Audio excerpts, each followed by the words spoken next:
Hello dear student, मैं Shailesh sir आज आपको कक्षा 10वीं NCERT गणित का प्रश्नावली 2 यानी कि बहुपद शुरू करेंगे।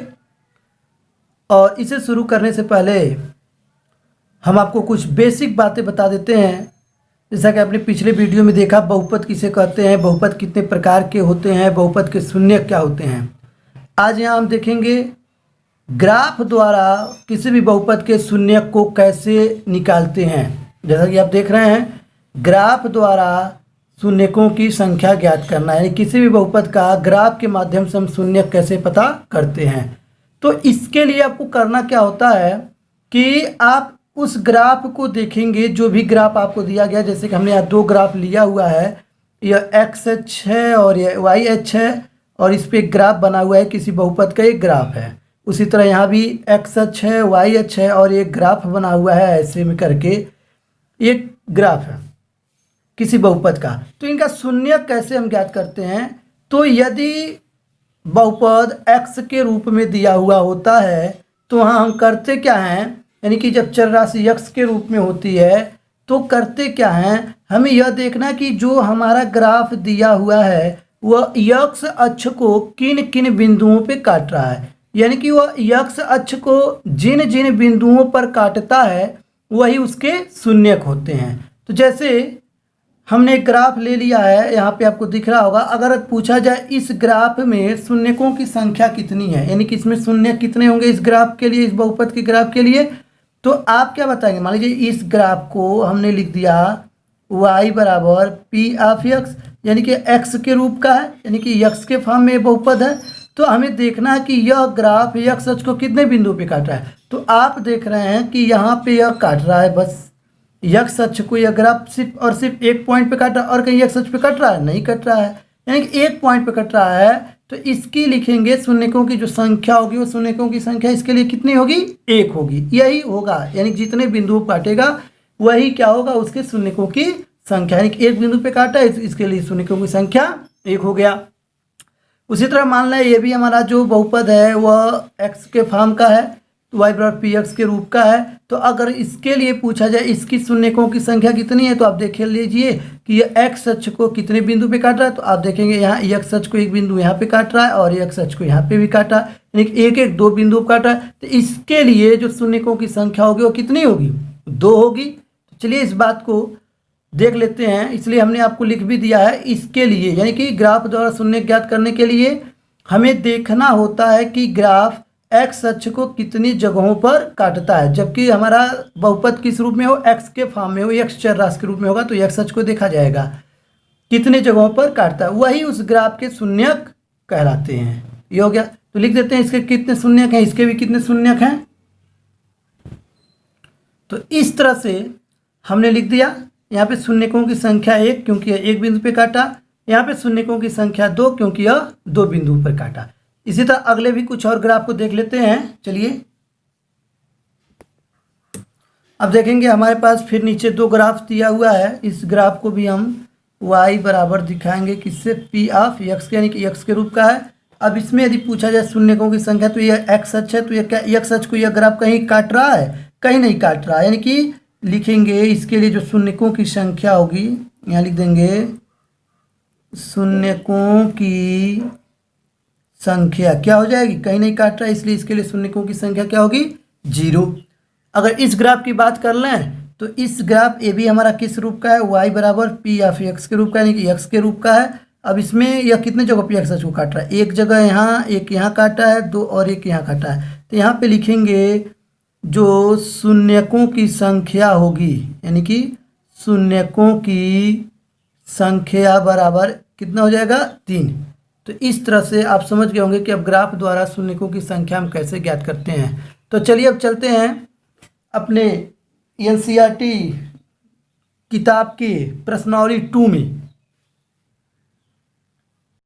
तो प्रश्नावली 2.1 का पहला क्वेश्चन कह रहा है कि किसी बहुपद Px के लिए y बराबर Px, यानी कि जो बहुपद ये दिया हुआ है, यह बहुपद हमारा किसके रूप में है? x के रूप में है, का ग्राफ नीचे दिया गया है। तो प्रत्येक स्थिति में शून्यकों की संख्या बताइए। तो चलिए, हमने जैसा कि आपको बताया भाई शून्यकों की संख्या बताना है, तो इसके लिए हमको क्या करना होगा कि हमें यह देखना है कि जो ग्राफ है वह एक्स के रूप का है। तो यह जो ग्राफ दिया हुआ है, यह पहला क्वेश्चन अगर देखते हैं पहले पार्ट का पहला, कि जो ग्राफ है वह y बराबर पी एक्स के रूप का है। तो इसमें शून्यकों की संख्या बताना है। तो यहाँ शून्यकों की संख्या कैसे बताएंगे, देखेंगे कि यह एक्स अक्ष को कितने जगह काटा है। तो ये एक्स अक्ष यही है, कहीं कटा है या इसको काटा है, नहीं काटा है। तो इसलिए इसमें हम लिखेंगे कि जो शून्यकों की संख्या होगी वो क्या होगी, 0। और कैसे 0 होगा, तो आप बता देंगे क्योंकि यह एक्स अक्ष को किसी भी बिंदु पर प्रतिच्छेदित नहीं करता। अगर कारण आपसे पूछा जाता कि कारण बताइए कि किस कारण से यह एक भी शून्यक नहीं है, तो आप बता देंगे कि यह क्या कर रहा है, एक्स अक्ष को कहीं पर भी काट नहीं रहा है। इसलिए हम लिख देते हैं शून्यकों की संख्या 0। यहाँ लिख देंगे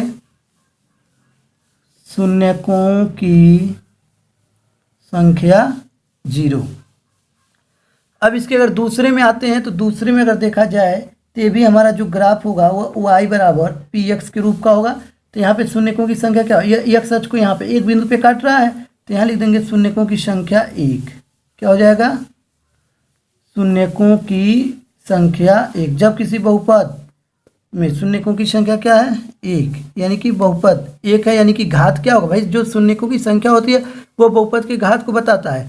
तो शून्यकों की संख्या 1 का मतलब ये जो बहुपद है y बराबर पी एक्स, कौन सा बहुपद होगा, यहाँ रैखिक बहुपद होगा। क्या होगा, रैखिक बहुपद। अगर पूछ देता कौन सा बहुपद है तो रैखिक बहुपद बता देंगे। तो इस तरह से हमने देखा। चलिए फिर अगले तीसरे पार्ट में इसके चलते हैं। तो तीसरा वाला अगर हम देखें तो तीसरा वाले में हमारे क्या कह रहा है, शून्यकों की संख्या। तो इसका भी जो ग्राफ होगा वो y बराबर पी ऑफ एक्स के रूप का है। और यहाँ शून्यकों की संख्या तो 1 यहाँ पे काटा हुआ है, 1 यहाँ काटा हुआ है, 1 यहाँ काटा हुआ है, यानी शून्यकों की संख्या यहाँ क्या दिख रहा है, 3 दिख रहा है। तो लिख देंगे यहाँ पे शून्यकों की संख्या बराबर 3। अगर ये पूछता कौन सा बहुपद है तो क्या बताते हैं, त्रिघात बहुपद, यानी 3 घात वाला बहुपद होगा। यहाँ पे अगर पूछा जाए शून्यकों की संख्या निकालने के लिए कैसे निकालेंगे, तो यहाँ भी देखेंगे ये एक्स अक्ष को 2 बिंदुओं पे काट रहा है। तो यहाँ पे जो शून्यकों की संख्या होगी वो क्या हो जाएगी, 2। तो लिख देंगे शून्यकों की संख्या बराबर 2। कारण क्या देंगे, क्योंकि यह एक्स अक्ष को 2 बिंदुओं पर काट रहा है। फिर इसी तरह से हमारा जो लास्ट है उसको हम लोग देख लेते हैं। लास्ट में एक 5वां है और एक 6वां है, 2 सवाल है। तो इसमें शून्यकों की संख्या अब आप बता सकते हैं, आसानी से आप बता लेंगे कि शून्यकों की संख्या क्या होगी। तो लिखेंगे यहाँ शून्यकों की संख्या। तो देखिए 1 2 3 4, यानी शून्यकों की संख्या कितनी हो गई, 4। तो यह एक्स अक्ष को 4 बिंदुओं पर प्रतिच्छेदित कर रहा है, काट रहा है, इसलिए इसके शून्यकों की संख्या क्या होगी, 4 होगी। और यह क्या हो जाएगा, चतुर्थ घात का बहुपद होगा।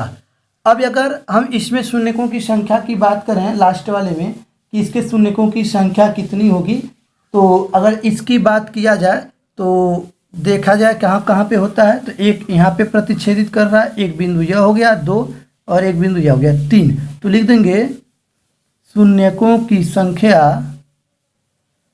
शून्यकों की संख्या बराबर 3, यानी कौन सा बहुपद होगा, यह त्रिघात बहुपद होगा। यह कौन सा बहुपद होगा, द्विघात, यानी कि द्विघात बहुपद होगा, त्रिघात होगा। इस तरह से यह हमारा प्रश्नावली 2.1 क्या हो गया, यहीं पे समाप्त हो गया। तो अगले वीडियो में मिलेंगे प्रश्नावली 2.2 के साथ। आज के लिए बस इतना ही।